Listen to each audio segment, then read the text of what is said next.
the ultimate goal that these people have in mind is the goal to create a one world government run by the banking industry, run by the bankers, and they're doing it in sections. The European currency, the euro, and the European Constitution is one part of it.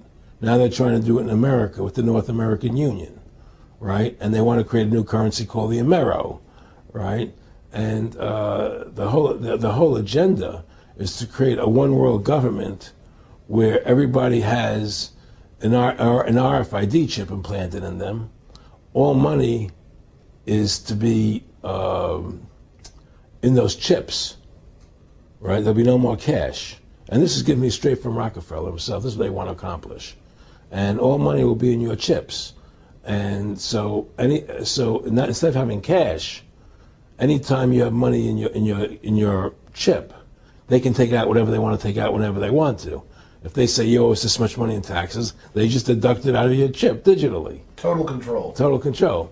And if you're like me or you, and you're protesting what they're doing, they can just turn off your chip.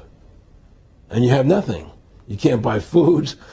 You can't do anything. It's total control of the people. And that chip's connected to a database that has your purchasing records, what you do, what everything, you sell. Everything is in there, you know? And so they want a one world government controlled by them, everybody being chipped, all your money in those chips, and they control the chips, and they control people. And you become a slave. You become a serf to these people. That's their goal. That's their intentions. Eric, can you be specific about when you met Rockefeller, how it happened in these discussions? I met Rockefeller through a female attorney I knew who called me up one day and said, one of the Rockefellers would like to meet you. I had made a video called Mad as Hell, and he'd seen the video and wanted to meet me and knew I was running for governor of Nevada. So sure, I'd love to meet him. And I met him and I liked him, and he was a very, very smart man. And we used to talk and share ideas and thoughts. And he's the one who told me 11 months before 9/11 ever happened that there was going to be an event. Never told me what the event was going to be, but there was going to be an event. And out of that event, we were going to invade Afghanistan to run pipelines from the Caspian Sea. We were going to invade Iraq, you know, to take over the oil fields, establish a base in the Middle East, and make it all part of the New World Order. And we'd go after Chavez in Venezuela. And sure enough, later 9/11 happened. And I remember he was telling me how how you're going to see soldiers looking in caves for people in Afghanistan and Pakistan and all these places. And there's going to be this war on terror, which is no real enemy. And the whole thing is a giant hoax, you know, but it's a way for the government to take over the American people. He told you it was going to be a hoax. Oh, yeah. Oh, yeah. There's no question. He says, there's going to be war on terror. And he's just laughing. There's no, who are we fighting? I mean, why do you think 9/11 happened and then nothing's happened since then? Do you think that our security is so great here that these people who pulled off 9/11, who were able to, can't knock down another plane? Come on, it's ridiculous. 9/11 was done by people in our own government and our own banking system to perpetuate the fear of the American people into subordinating themselves to anything the government wants them to do. That's what it's about, and to create this war, this endless war on terror. And that's why and that was the first lie. And the next lie was going into Iraq, you know, to get Saddam Hussein out with his weapons of mass destruction. That was the next lie. Now, specifically, this was a little over 6 years ago?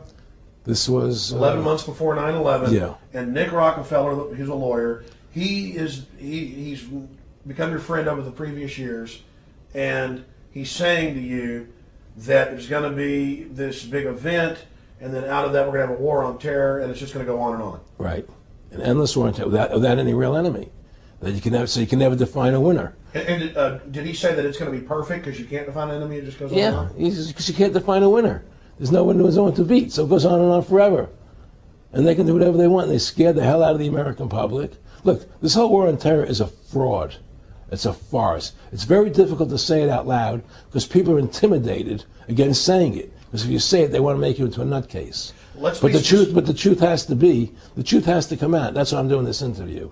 The fact of the matter happens to be that the whole war on terror is a fraud. It's a farce. Yeah, there's a war going on in Iraq because we invaded Iraq. And people over there fighting, But the war on terror, it's a joke, And until we discover what really happened on 9/11 and who was responsible for 9/11, because that's where the war on terror emanates from. That's where it comes from. It was 9/11 that allowed this war on terror to begin. And until we get to the bottom root of 9/11, the truth of 9/11, we'll never know about the war on terror. Aaron, you said that he was, and I think it's important, and I know this about the Rockefellers from Dr. Dennis Cuddy and many others who literally, you'll be 20 years old in a lunch line at college, and no, there's David Rockefeller. And they're experts at recruiting and getting what they call players, and that clearly he was, I want to make it specific and just get you to reiterate what you said last night about you got 30% of the vote, you were having an effect, you made mad as hell, they knew that you'd started the Constitution Party, they knew that you were somebody who was taking action and getting things done, you'd already made some big films, had a lot of other successes, right. So they were trying to recruit you, and didn't it come down to the point of, hey, we are here to recruit you, and don't worry, your chip's going to say, don't mess with us, this guy's don't touch. Yeah, yes, that did happen. I was definitely being recruited, but it's more subtle than that. Well, in your words, just go through the process, and then what he said. Well, what it is remember we were friends, and we used to come to my house a lot. We'd have dinner, we'd talk, and he'd tell me about business investments I get involved in, or they would help me with this business investment or that business investment. And was I interested in joining the Council on Foreign Relations? I would have to get a letter to join them, but was I interested in that? And, just stuff, leading you on. And I used to say to him that I never really did that because that wasn't where I was coming from. As much as I like you, Nick, your ways and my ways we're on the opposite side of the fence. I don't believe in enslaving people, And he would come back with, oh, I do? Or? Well, it would be more like, It's better for them. Well, it's more like, how do I put it? It was like, what do you care about them? What do you care about those people? What difference does it make to you? Take care of your own life. Do the best you can for you and your family. What do the rest of the people mean to you? They don't mean anything to you. They're just serfs. They're just people. It was just a lack of caring, and that's just not who I was. It was just sort of like cold, it was just like cold, and I used to say to him, what's the point of all this? You have all the money in the world you need. You have all the power you need. What's the point? What's the end goal? And he said the end goal is to get everybody chipped, to control the whole society. To have the bankers, the elite people, the bankers and some governor controlling the world. And I said, do all the people in the Council on Foreign Relations believe this way you do? He said, no. Most of them believe they're doing the right thing. A lot of them believe it's better off being socialistic. We have to convince people that socialism is really capitalism. Because America's becoming a socialist country. It's a communist country today. Well, one of the things they told me was that he was at the house one night, and we would talk, and he started laughing. He said, Aaron, what do you think women's liberation was about?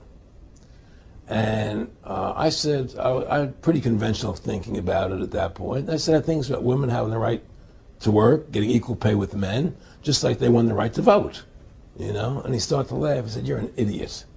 And I said, why am I an idiot? He said, let me tell you what that was about. We, the Rockefellers, funded that. We funded Women's Lib, And we're the ones who got all over the newspapers and television, the Rockefeller Foundation. He says, and you want to know why? He said, there were two primary reasons. And one reason was we couldn't tax half the population before Women's Lib. And the second reason was now we get the kids in school at an early age. We can indoctrinate the kids how to think. It breaks up their family.